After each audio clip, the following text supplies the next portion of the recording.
yo al menos creo que es fundamental en el proceso terapéutico, que es el perdón, porque ¿quién no, quién no tiene ahí en su interior algo que perdonar, algo que con lo que, bueno, pues no has tenido una buena experiencia, has tenido algo que te ha dolido, algo traumático, y se te ha quedado ahí esa herida fijada en alguien, o a veces es incluso en una institución.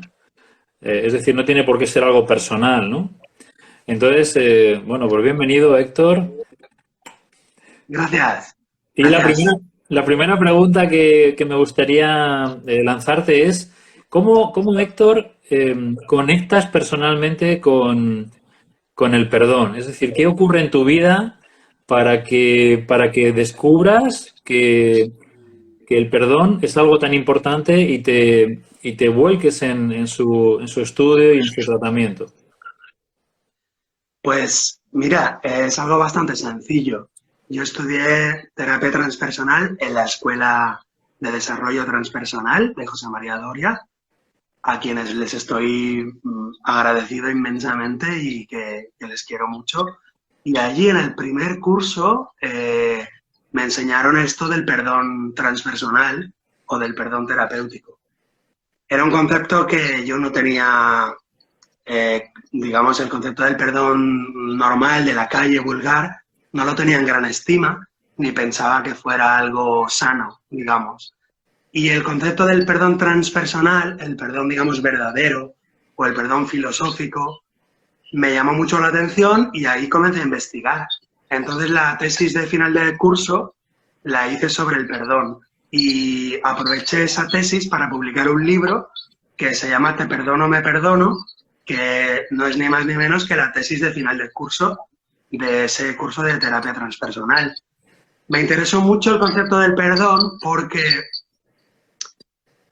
me desveló que una parte de la mente inconsciente contiene juicios de culpabilidad. Es decir, la mente, digamos, nuestra humana va por el mundo caminando y va juzgando y tilda o pone la etiqueta de culpable a personas o a cosas o a instituciones y esa certeza de que el otro es culpable en la mente inconsciente genera toda una cadena de acontecimientos. Por ejemplo, si yo sostengo en mi mente que tal persona es culpable, inconscientemente estoy pidiendo castigo. Y si pido castigo, estoy pidiendo dolor para esa persona. Y si pido dolor para esa persona, como la mente, digamos, unificada o la mente cuántica o la mente transpersonal no diferencia entre mi mente y la mente de la otra persona, lo que yo pido para otra persona, lo estoy pidiendo para mí. De manera que si yo pido dolor para cualquier persona, lo estoy pidiendo para mí. Y eso se va a manifestar en mi experiencia en forma de accidentes o enfermedades. Imagínate. Ujú. Entonces yo venía estudiando terapia transpersonal y paralelamente venía estudiando psicosomática clínica, biodescodificación, bioneuroemoción. Y entonces hice como un puente entre la psicosomática y el perdón transpersonal, haciendo esa relación entre las enfermedades físicas y el dolor con esos juicios que habíamos ido acumulando de culpabilidad contra otras personas, que en el fondo no dejan de ser proyecciones. Y entonces me propuse hacer esa unión para poder utilizar el perdón como herramienta terapéutica y liberarnos del dolor y del sufrimiento. Ujú. Interesante, me parece súper interesante esa descripción que has hecho de la mente inconsciente, ese juicio de culpabilidad que implica un dolor en el otro, ¿no? Que implica un castigo, un dolor. Me parece muy interesante. Quiero aprovechar y, bueno, dar la bienvenida a todos los que se están incorporando y animaros a que a través del iconito de la burbujita esa con el interrogante lancéis vuestras preguntas porque dejaremos un espacio al final para que Héctor nos las responda. Eh, Así es que irlas lanzando, gracias. Bueno, y en eso que has dicho, ¿cómo, cómo puede el terapeuta trabajar con el perdón de uno de sus clientes acerca de algo que le ha sucedido a esta persona que le ha dejado un trauma? Imagínate, pues ha tenido le han echado del trabajo o se ha separado de su pareja con una separación difícil. Es decir, algo que la persona haya vivido con una especie de evento traumático y que siga con esas ideas o esos sentimientos en en contra de la otra parte. ¿Cómo se trabaja con esto? Pues se trabaja con mucho amor y con mucha paciencia y con un proceso, podríamos decir que es un proceso.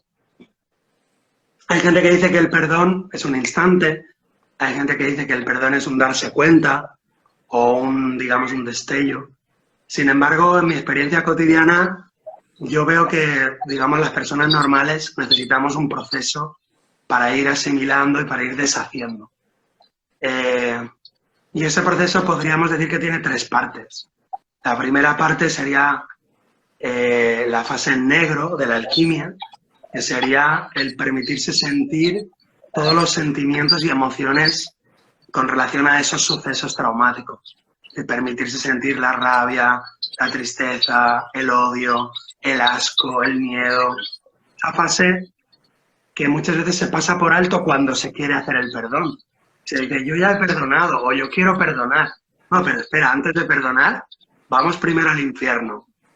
Entonces esa fase negra yo la relaciono con viendo las tres fases de la alquimia, con la fase negro, la nigredo, o con la fase del infierno de Dante. El infierno sería la primera fase, el purgatorio sería la segunda fase y el cielo sería la meta o la tercera fase. Entonces en la primera fase vamos a permitirnos sentir todas esas emociones que hemos tapado, de miedo, de asco, de rabia, de culpa, etc. En esa primera fase también vamos a ver que otras experiencias traumáticas hemos vivido similares a las actuales en la infancia y en la familia. ¿Por qué? Porque lo que vivimos actualmente, que nos duele mucho o nos perturba mucho, nunca es original, siempre es la consecuencia o la expresión de traumas no sanados en el pasado. Y todo eso es parte de la etapa en negro, de la fase en negro. Entonces analizamos el transgeneracional, el proyecto sentido, la infancia. En una segunda fase recogemos la proyección de culpabilidad. Es decir, mi jefe no es el culpable o mi esposa que me ha causado tanto daño no es la culpable o mi esposo no. Recojo esa proyección de culpabilidad y voy asumiendo la responsabilidad de que yo me he metido en esa experiencia porque necesitaba sanar cosas de mi pasado, de manera que esas personas me han servido de detonante para sanar mi propia alma, para sanar mi mente inconsciente, mis memorias pasadas. Y puedo liberar a esas personas en esa segunda fase recogiendo la proyección. Y en una tercera fase deshago la culpa, ya la he deshecho afuera, ahora la deshago adentro y en una tercera fase de alguna manera llego a una comprensión y a una liberación. Y ese es el paraíso. Y es una gratitud. Es decir, yo tengo que llegar, si lo hago bien el proceso, tengo que llegar a darle las gracias a ese terrorista que me puso una bomba y me quitó las dos piernas. O a esa esposa que me fue infiel y se fue con mi mejor amigo. Si yo le doy las gracias de verdad, de corazón, he comprendido, he sanado. Y eso sería la meta o el paraíso, o la fase en rojo, que es llevar a la vida cotidiana esa comprensión y donde he liberado y agradezco totalmente esa experiencia. Pero claro, para llegar aquí, al paraíso o a la fase en rojo, pues hay que pasar por la fase en negro y por la fase en blanco. Y eso requiere todo un proceso de disolver y coagular. disolver y coagular, como dice la alquimia. Eso quiere decir que mi mente está apegada a un montón de creencias y yo me tengo que disolver, me tengo que desapegar de esas creencias. Mi perspectiva de todo lo que ha sucedido es solo una perspectiva, no es la verdad universal. Tengo que disolver ese apego, ese cristal, lo tengo que disolver, descristalizarlo.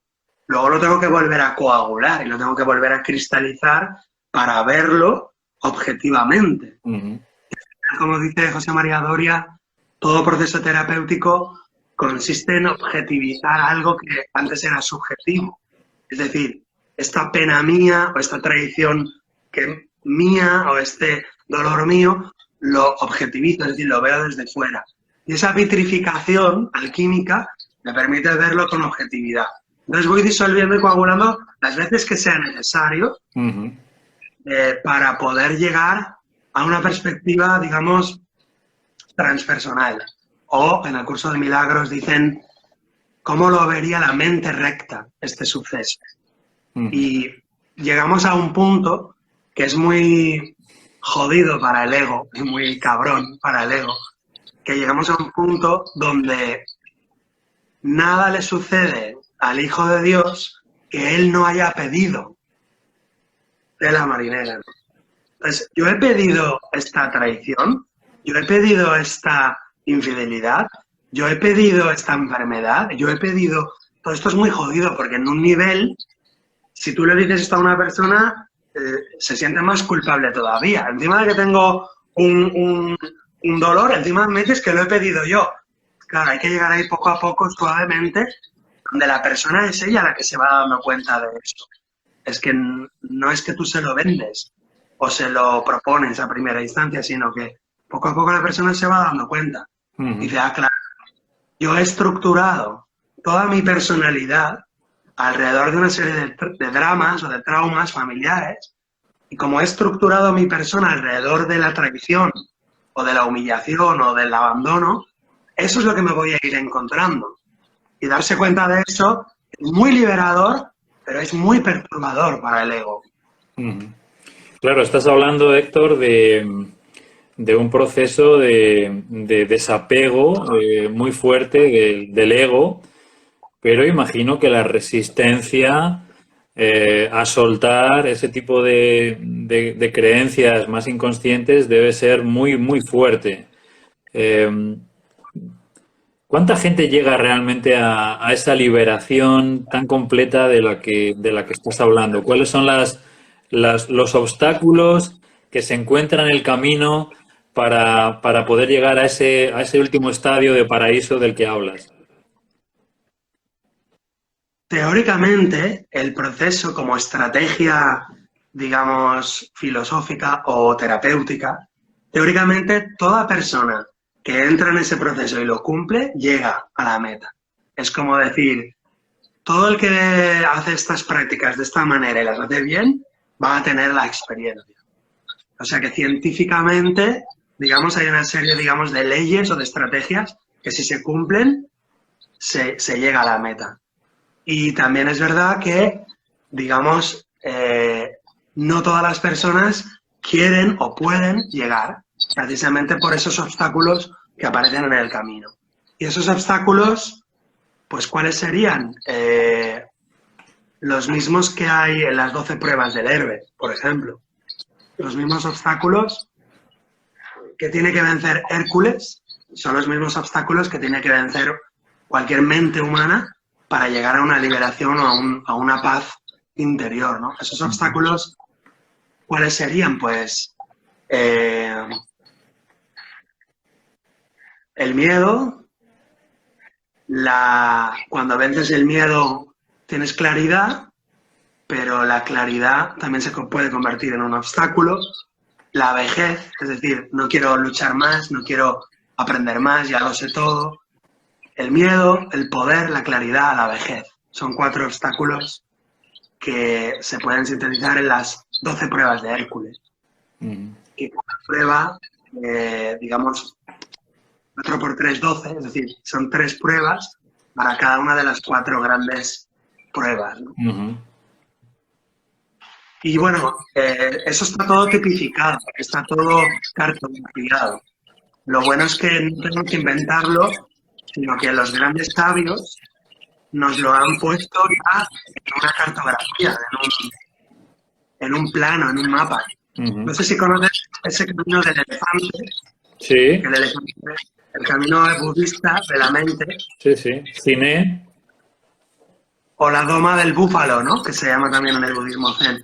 Pues ahí están todos los obstáculos de la mente para llegar al final del proceso. La mente se distrae, la mente se para, la mente se apega a los placeres del camino. Cuando adquieres una cierta libertad interior, adquieres un cierto poder y también te puedes apegar a ese poder. Entonces hay varios enemigos, varios obstáculos en el camino. En todo esto que estás señalando, evidentemente, claro, estamos hablando de eso. Es algo así como, como innombrable, que es el ego.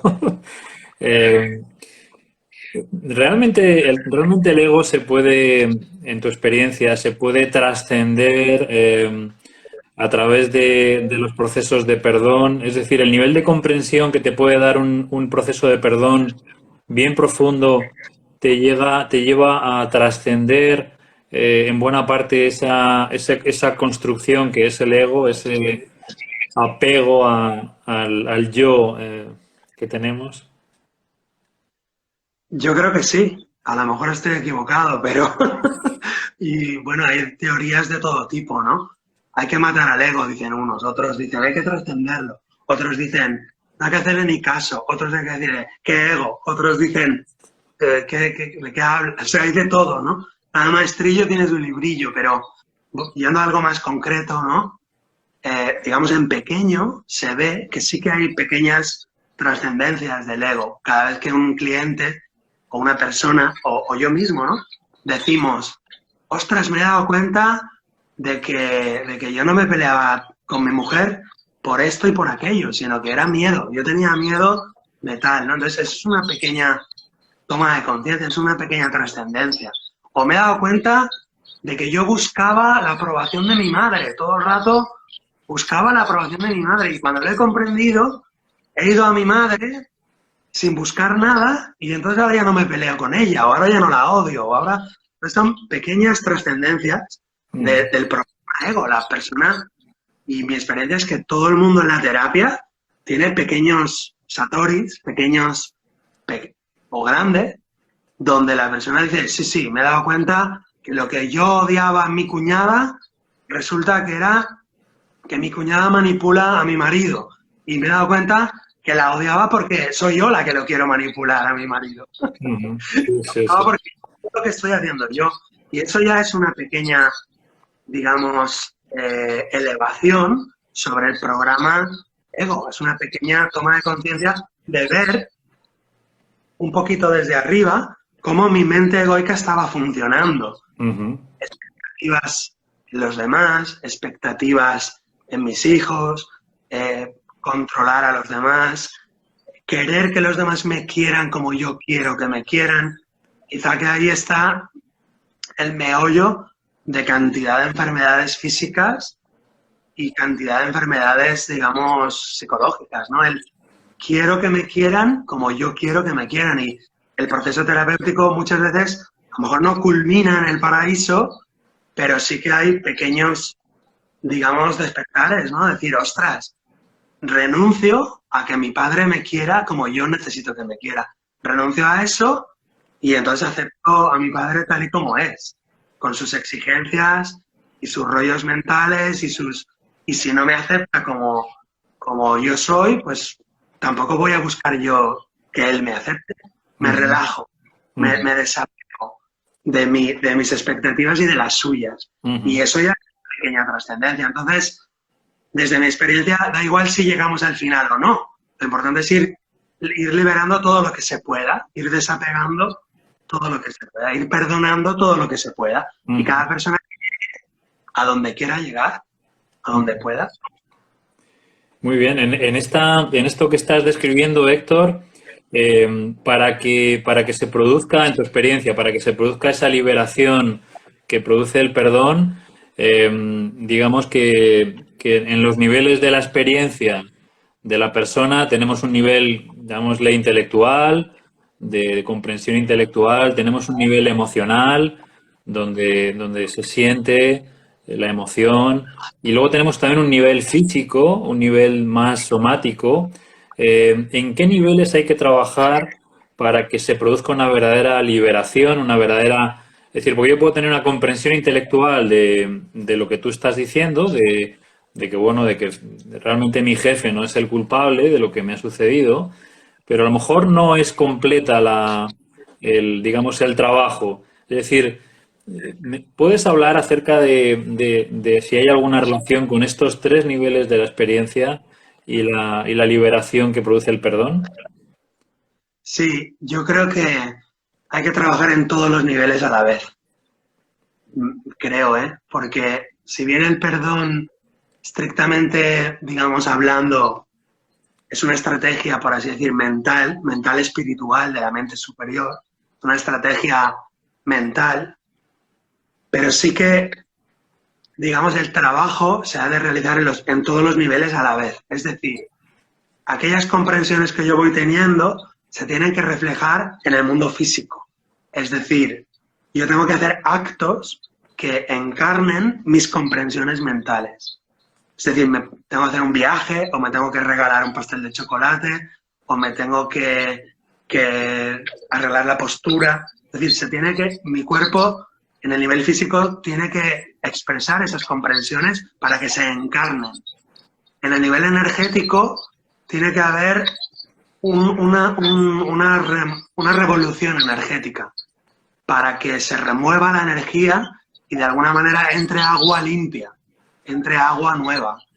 Por eso en el proceso del perdón hay gente que lo hace a nivel solo mental, pero a mí me gusta expresarlo a nivel energético, que la persona lo pueda expresar, por ejemplo, caminando hacia una tumba y poniendo flores, o caminando hacia el mar y gritando algo. Es decir, los actos psicomágicos o metafóricos sirven para integrar todos los niveles de acción.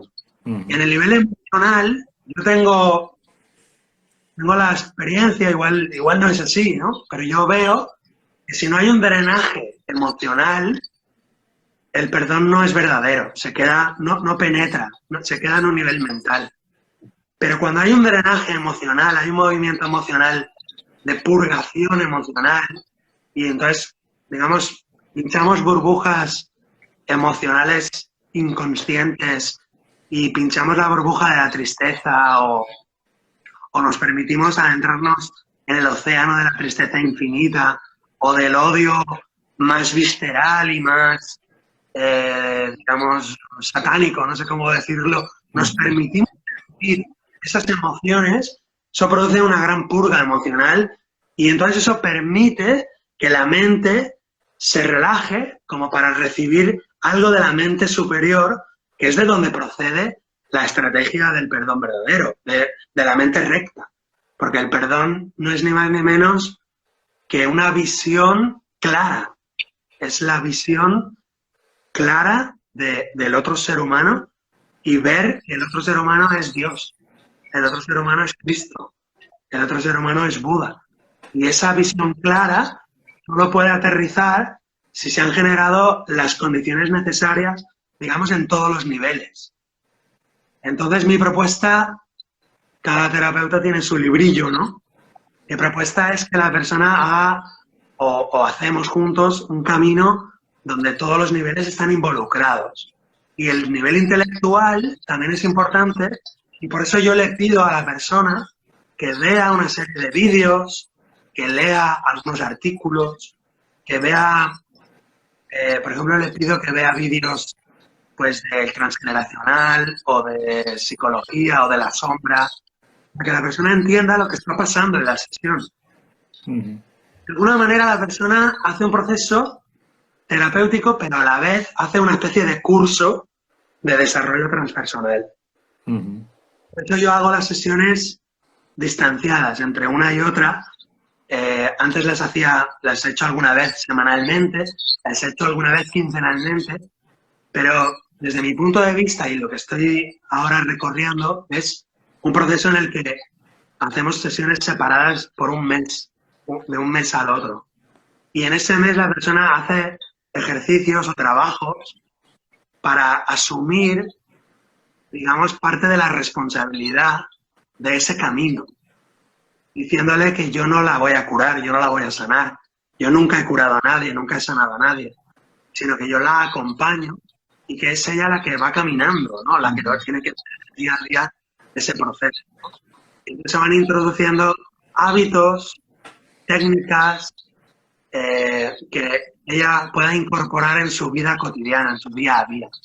Porque si las tomas de conciencia o incluso los drenajes emocionales de las sesiones, si la persona no se hace cargo y no hace, digamos, espacio, tiempo en su vida cotidiana, de alguna manera el barco hace un surco, pero se vuelve a cerrar el mar y, digamos, la vida cotidiana le vuelve a inundar, le vuelve a cerrar, o sea, la persona vuelve a hundirse en las condiciones de la vida cotidiana. Y una manera que esto no suceda es introducir pequeños cambios en la vida cotidiana.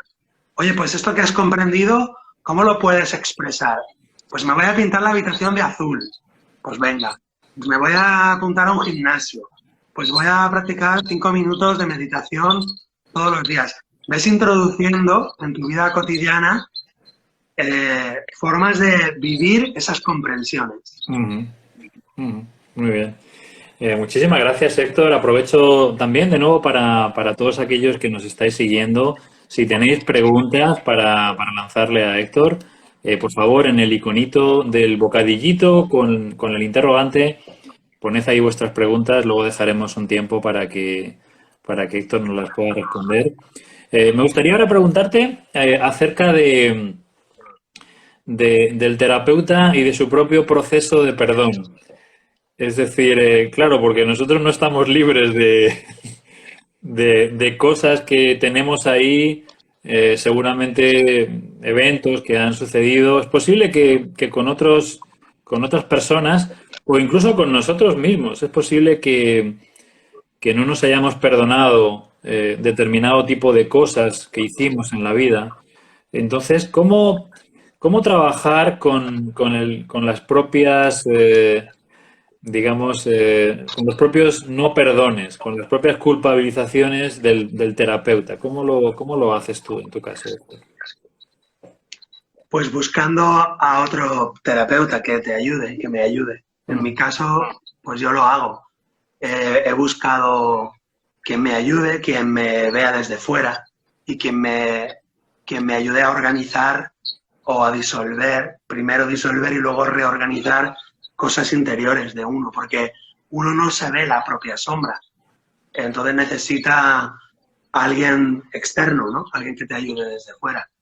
Yo siempre digo que el único que ve las propias sombras es Lucky Luke, que era tan rápido que se giraba y veía su propia sombra. Pero es bueno, desde mi punto de vista, digamos que el terapeuta siga creciendo por dentro, siga sanando por dentro, siga haciendo esos procesos. Entonces, de vez en cuando el terapeuta tiene que, creo yo, tiene como que apartarse un poco, hacer su retiro de silencio o de meditación, buscar un terapeuta, digamos, que le pueda acompañar, que le pueda ayudar, renovarse por dentro, revisarse y también analizar un poco también los éxitos y los fracasos del día a día, de las sesiones, porque aprendemos mucho de lo que nos pasa en la consulta.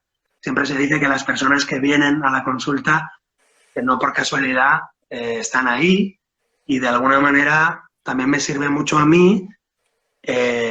Digamos, cada persona que tengo me hace pensar, ostras, ¿y tú esto lo tienes trabajado? Ostras, ¿y tú esto lo has perdonado, lo has sanado en ti? Y muchas veces veo que no. Es decir, que veo que la persona me trae lo que yo tengo que trabajarme. Y eso es una bendición, porque digo, ostras, qué bien me viene. Entonces, venga, voy a trabajarlo y en la medida en la que yo lo trabaje, podré también servir a la otra persona. Benditos clientes o benditos pacientes que son maestros nuestros y nos señalan nuestras zonas de trabajo, ¿no? De conflicto también. Me gustaría preguntarte, Héctor, sobre este tema que estamos justamente ahora tratando. Y bueno, y en este espacio de cosas de terapeutas es algo que a mí me gusta que podamos hablar de ello. Y es alguna situación que hayas podido vivir en la que se vea claro bueno, pues que ser terapeuta en el fondo no es otra cosa que ser humano. Es decir, momentos en los que hayas flaqueado, momentos en los que hayas tenido una mala experiencia o que yo qué sé, o que no hayas estado a la altura de lo que tú podías estar. Es decir, en el fondo momentos de vulnerabilidad como terapeuta, ¿puedes compartir alguno con nosotros? Muchos. ¿Cuántos quieres? ¿20, 50, miles? Con uno es suficiente. Muchísimos, muchísimos. Mm. Digamos, como algo diario y cotidiano, muchas veces en la sesión hay distracciones por mi parte, cuando me distraigo y me salgo de mi rol o me salgo de mi centro, digamos, y dejo intervenir a mi ego, ya ahí ya son pequeñas cosas y son todos los días. Pequeñas distracciones, ¿no? Y luego como algún caso así, por ejemplo, me viene a la mente mientras preguntabas, una señora que entró en tal, digamos, estrés en la sesión, que se cayó del asiento y se cayó en la alfombra llorando. Y recuerdo que me pilló como muy desprevenido y me asusté y no sabía muy bien, ¿no? Y esto me sirvió mucho para entender que, hostia, el sufrimiento humano, joder, estamos trabajando con algo que es muy delicado y que hace falta un amor muy grande y un alma muy grande para sostener y acompañar el dolor de un ser humano, que yo estaba viendo ahí un ser humano que se rompía en dos. O sea, un dolor inmenso de esa mujer, una historia que estaba pasando, ¿no? Y yo ahí me di cuenta que yo tenía que crecer. O sea, yo no estaba preparado para sostener eso, de verdad. O sea, eso era muy fuerte, ¿no? Entonces ahí, eso fue algo que me llevó, por ejemplo, a hacer talleres de respiración holotrópica, holoscópica. Uh-huh. Entonces, en los talleres de respiración holoscópica aprendí mucho, me gustó mucho, me sirvió mucho y le agradezco mucho a la escuela transpersonal que nos insistieran un poco en hacer esas prácticas, porque en ese ejercicio, que se lo recomiendo a todos los terapeutas, uh-huh, para poder ser buenos terapeutas, yo creo que algo de lo que hay que hacer es hacer algunas respiraciones holotrópicas, holoscópicas o holorénicas, cada uno le llama de una manera, ¿no? Uh-huh. Porque, ostras, a mí me ayudó un montón a poder entender muchas cosas y lo que la persona estaba pasando. Para los que no saben un poco de qué va, en una respiración holotrópica estamos respirando todos a la vez en una sala, es una respiración muy chatria, muy guerrera, y estás atravesando, digamos, capas y capas del inconsciente, ¿no? Donde puedes ir al parto, a momentos de exagerada tensión, y entonces ahí se liberan, digamos, borbotones de energía nerviosa, emocional, mental, culpa, episodios incluso visuales. Aquí se abre algo, en mi experiencia se abre ahí algo y se visualizan incluso arquetipos, o sea, experiencias arquetípicas de la humanidad, ¿no? Y es una herramienta para el crecimiento del terapeuta muy buena, que luego te va a permitir, digamos, sostener a una persona pues que está atravesando uno de esos momentos. Y puedes estar en calma, respirar, acompañar y de alguna manera sabes lo que tienes que hacer y decir. De alguna manera no eres tú el que lo hace, sino que tú te pones al servicio de algo más grande, de alguna manera la tomas de la mano o haces ese ejercicio de concordia, ese espacio sagrado, mágico, amoroso, y entonces sucede lo que tiene que suceder. Y A mí me ayudó mucho. Ujú. Qué bueno. Qué bueno, en ese acompañar en esos momentos difíciles donde alguien que tienes delante pues se viene abajo, digamos, se rompe emocionalmente o tiene una crisis. Claro, la vivencia esa que tú estás teniendo, ¿cómo, cómo trabajas en ese momento ahora? Ahora ya que bueno, pues has tenido ya experiencia.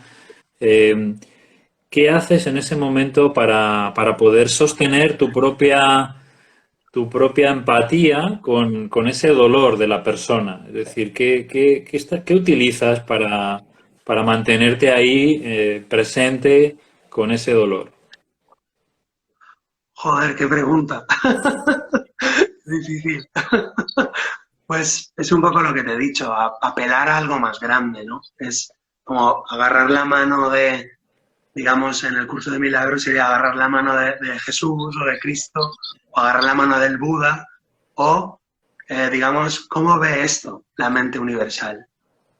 Para eso también me ha ayudado mucho, por ejemplo, el diálogo de voces, Ujú, que es una técnica maravillosa, ¿no? Big mind, big heart, gran corazón, gran mente, ¿no? ujú, Y que todo lo que pasa, todo lo que sucede es como una expresión de una de las partes del ser humano. Pero hay otras partes que pueden observar eso, que pueden acoger eso. Digamos que acudir a algo más grande permite que lo que sucede se haga más pequeño, porque se relativiza.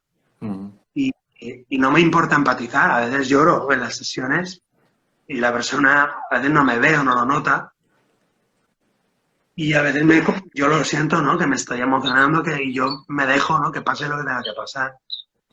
Incluso a veces no lloro o no empatizo y la persona está abriendo el melón, pero no me importa si pasa una cosa o la otra, me da igual. O ujú, sea, entiendo que pasa lo que tiene que pasar y de alguna manera, no sé, puede sonar un poco loco esto, ¿no? Un poco presuntuoso también, ¿no? Es que no soy yo el que está haciendo el trabajo, ¿no?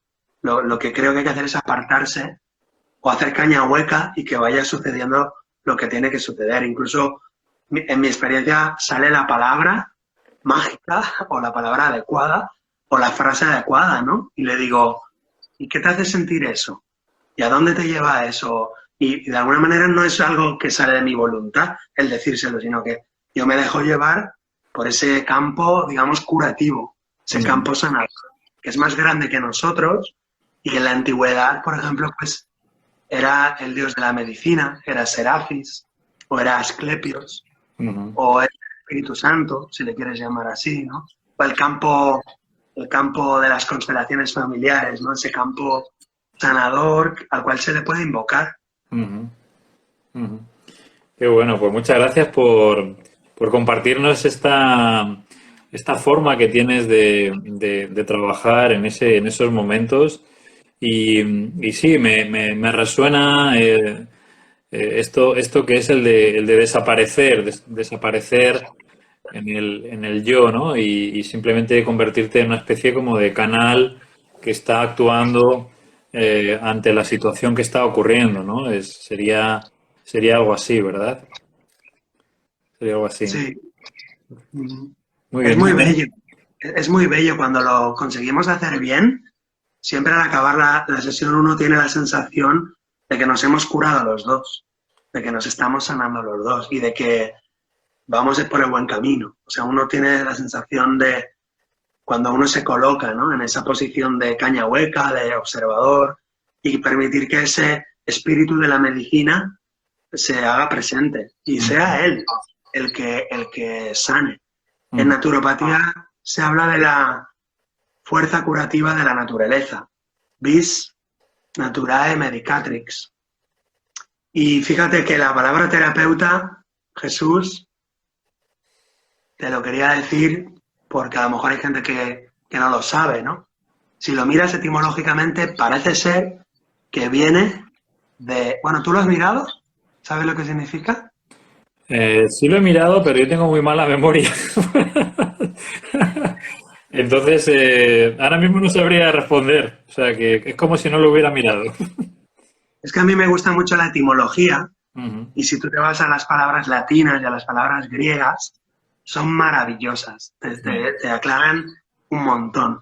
Y la palabra terapeutein parece ser que viene del griego, que quiere decir algo así como el cuidador del fuego sagrado. ujú.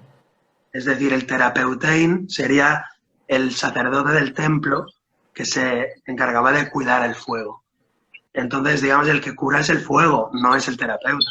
El Ujú. terapeuta solo procura o cura, o sea, tiene cuidado de que el fuego no se apague.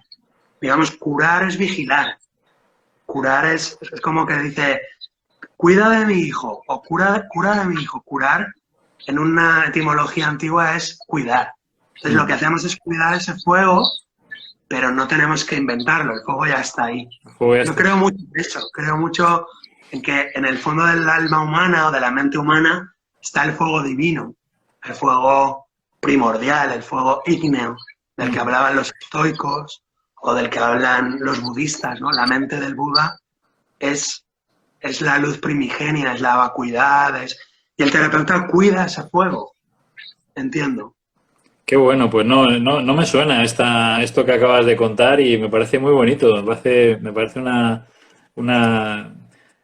bueno, pues una cosa, esta etimología que creo que es muy hermosa, ¿no? Mira, tenemos una pregunta que nos manda Montes Zaira y dice, ¿cómo sano la relación con mi padre si tiene actitudes violentas, abusivas y hasta psicópatas? Bien, pues hay que cambiarle esa perspectiva, claro, esa perspectiva, esa forma de ver a tu padre. Si sostienes esa forma de ver a tu padre, él nunca cambiará y tú tampoco. Entonces hay que cambiar esa perspectiva. Hay muchas, digamos, técnicas que te pueden llevar a cambiar esa perspectiva. Al final la estrategia, digamos, universal es llegar a ver a tu padre como lo que verdaderamente es, que es un Buda, es un Cristo, es un espíritu que está dormido, está distraído. Esa es la estrategia general. Y la técnica para llegar ahí, pues puede ser hacer el árbol transgeneracional, Ujú, ver de dónde sale tu padre, de dónde sale toda esa ira, qué lugar ocupa tu padre en su familia, qué ha recibido tu padre, porque lo que uno da es lo que uno ha recibido, lo que uno da es lo que uno tiene. Nadie puede dar lo que no tiene.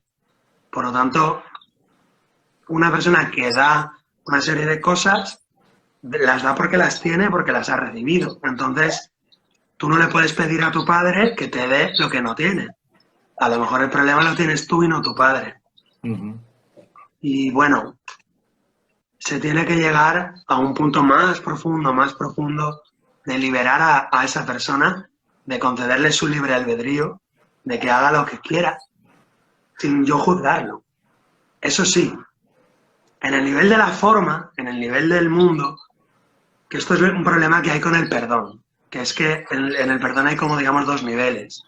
En el nivel de la forma, si alguien te está atacando, te está insultando, tú no tienes por qué quedarte ahí, tú puedes apartarte, puedes marcharte. Si alguien te viola, si alguien te roba, si alguien te mata, tú lo puedes denunciar, puede ir a la cárcel. Dicho con otras palabras, que se cumpla el código penal y que se cumpla el código civil. Pero tú en tu corazón lo puedes perdonar. Es decir, darle al César lo que es del César y darle a Dios lo que es de Dios. Es Ujú, decir, si mi padre me está atacando, me está haciendo daño y tal, yo no tengo que perdonarlo y quedarme ahí recibiendo los golpes. Yo me puedo apartar o puedo reducirlo, puedo, no sé, en el nivel de la forma, el sentido común te dice que te apartes, pero en el nivel interior, perdónalo porque no sabe lo que hace. Está dormido. Su ataque, en realidad, es una petición de amor. Si lo empiezas a ver así, es muy probable que tú no alimentes eso, sino que en tu presencia tu padre se calme. Porque el que percibe odio y rabia eres tú. Y si tú dejas de percibir ataque y percibes paz, puede ser que cuando tú te acerques a tu padre, él se calme. Pero bueno, eso es otro nivel, ¿no? El nivel tan grande de que tu propia mente en paz ayude a que los demás estén en paz. Pero bueno, no pedimos eso. Lo que pedimos es, por lo menos, que empieces a verlo con otra perspectiva. Mira, yo os recomiendo una película que se llama La cabaña, donde se ve ese cambio de perspectiva del padre de uno, ¿no? Mi padre es un asesino, mi padre es un tal, mi padre es un violento. Yo puedo cambiar mi perspectiva de mi padre poco a poco a través de un proceso y llegar a amarlo tal y como es, aceptar tal y como es y como ha sido, sin pretender ni esperar nada diferente. Eso me pone a mí en una posición de paz y de aceptación. Y desde ahí hasta incluso a lo mejor le puedo ayudar, pero desde ahí, no desde la percepción de odio, de culpa y de ataque. Muchas gracias por la respuesta, Héctor. Me viene a colación ahora, bueno, de hecho yo estoy ahora trabajando con un texto que se titula El camino del Bodhisattva, de un antiguo monje llamado Shantideva. Y en uno de los capítulos habla de justamente de este tema. Y dice, cuando alguien viene con un palo y te ataca, te golpea, dice, tú con el que sientes resentimiento es con la persona que te ha golpeado, ¿no? Dice, aunque si lo miras con detenimiento, el que te ha producido el dolor es el palo. El palo es el que ha golpeado tus huesos. Dice, pero ¿por qué al palo no le tenemos ningún tipo de rencor? Y sí a la persona. Porque creemos que el palo no tiene ninguna conciencia, es inocente, y la persona sí tiene conciencia y sabe lo que está haciendo. Y entonces dice Shantideva que ahí está el error. La persona no está siendo consciente, la persona está siendo muy inconsciente y está siendo movida por algo que ni siquiera sabe, que ni siquiera conoce. Entonces, en ese sentido, la propia persona es como el palo. Es decir, está siendo manipulada por una energía que no conoce y no controla. Esto es algo que viene a colación de esto. Y me he permitido comentarlo. Sí, sí, sí. Hay muchos temas ahí profundos y metafísicos, ¿no? Por ejemplo, en un nivel muy profundo, la mente humana se ha separado de la mente universal, de la mente cósmica. En Egipto, la humanidad se escribe en jeroglíficos diciendo que la humanidad son las lágrimas de Dios. Entonces, cada mente humana, cada alma humana es una porción de la mente universal, de la mente cósmica. Y en esa separación, digamos, nos sentimos culpables, nos sentimos que hemos pecado, que hemos hecho daño a Dios, Esa culpa es tan inconsciente, tan inconsciente, tan inconsciente, que la vamos a proyectar afuera con tal de no sentirla. Entonces, cuando viene alguien con un palo y me da con un palo en la cabeza, yo lo puedo interpretar desde el ego y decir, hay ataque, hay culpa, hay pecado. Y entonces estoy haciendo real eso que mi mente está proyectando afuera. Pero si yo fuera una persona despierta, iluminada, yo sentiría el palo en la cabeza, pero nunca diría hay pecado, hay culpa, porque eso no existe en la realidad. Entonces, ¿qué veo? Veo una petición de amor. Veo amor o petición de amor, pero no veo ataque ni culpa. Cuando yo veo ataque o culpa o pecado o maldad en los demás, es porque eso está en mi mente y yo lo estoy proyectando afuera, no porque esté afuera. Viene por ahí, ¿no? El Shantideva. Y también los milagros, y también los estoicos, y también el budismo, y también el hinduismo. Es decir, todas las filosofías profundas ancestrales nos hablan de que el universo es un sueño. Vamos a esto, Jesús, vamos a esto. Si estamos soñando y tú dentro de un sueño sueñas con alguien que viene y te da con un palo en la cabeza y te despiertas, no es una parte de ti la que te está dando un palo en la cabeza a otra parte de ti. Y por lo tanto, no puedes con ningún derecho culpar, ni acusar, ni juzgar a nadie. Porque al despertar te das cuenta de que una parte de ti ha tocado a otra parte de ti.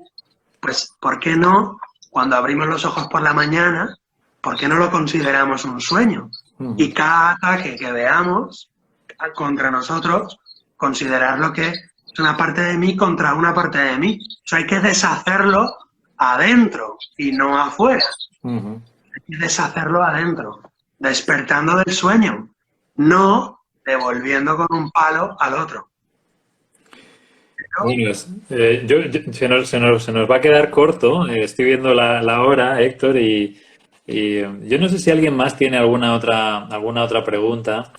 Todavía tenemos 5 minutos y, y en este tiempo sí me gustaría también preguntarte, Héctor, si tienes algo que te gustaría transmitir a los compañeros terapeutas, a la gente que está trabajando también en este trabajo tan bonito. No sé, es decir, tú empezaste hace ya bastantes años. Aquellos que están empezando ahora o que están dando sus primeros pasos, ¿qué se te ocurriría decirles? Pues, qué compromiso. No soy yo nadie para decir nada, pero a nadie, ¿no? Pero si tuviera que decir algo, diría algo que me lo digo a mí mismo también, ¿no? Fórmate, fórmate y transfórmate. Sigue formándote, sigue aprendiendo. No necesariamente digo, apúntate a hacer cursos sino en una actitud de formarse y de aprender siempre. Y transfórmate. Fórmate y transfórmate, Héctor. Porque cuanto más formado estés, más útil vas a poder ser. Y cuanto más transformado estés, más lejos llegarás tú y podrás acompañar a otros. Fórmate y transfórmate. Muy bien, muchas gracias. No sé si hay alguien que quiere preguntar algo de la gente que nos está siguiendo en este momento. Bueno, todavía tenemos unos minutos y también me gustaría hacerte una petición, Héctor, y es que puedas compartir, si quieres, si puedes, alguna experiencia que hayas vivido como terapeuta que te haya conmovido, que te haya llegado al corazón. Si recuerdas ahora algo que realmente te haya traspasado. Buah. A ver, ¿cuál viene? Pues viene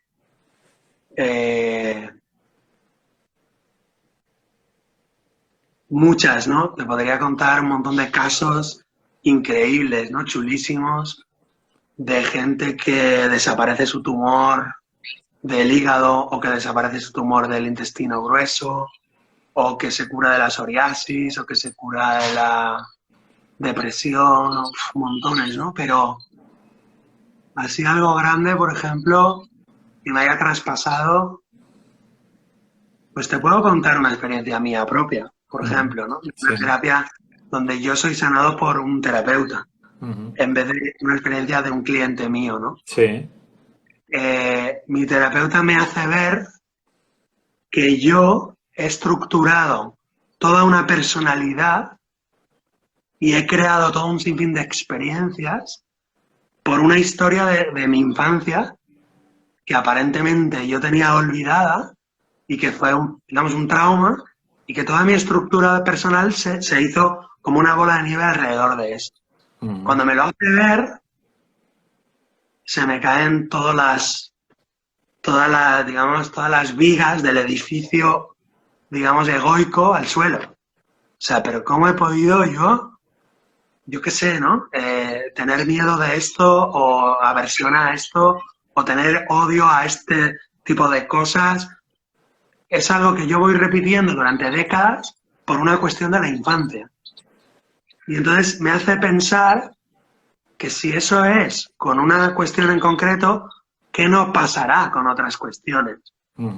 Dicho con otras palabras, los humanos estamos ilusionados, estamos viviendo en una ilusión tremenda, increíble. O sea, nuestra mente, digamos, está sumergida en una caverna, estamos en el mito de la caverna. Estamos proyectando y todas nuestras relaciones de pareja, con los jefes, con el trabajo, con la sexualidad, con la comida, la alimentación, todo eso está condicionado, son todo condicionamientos, digamos, inputs de la infancia, de la adolescencia, son decretos o decisiones que hemos decidido y hemos decretado nosotros mismos, pero ya no nos acordamos.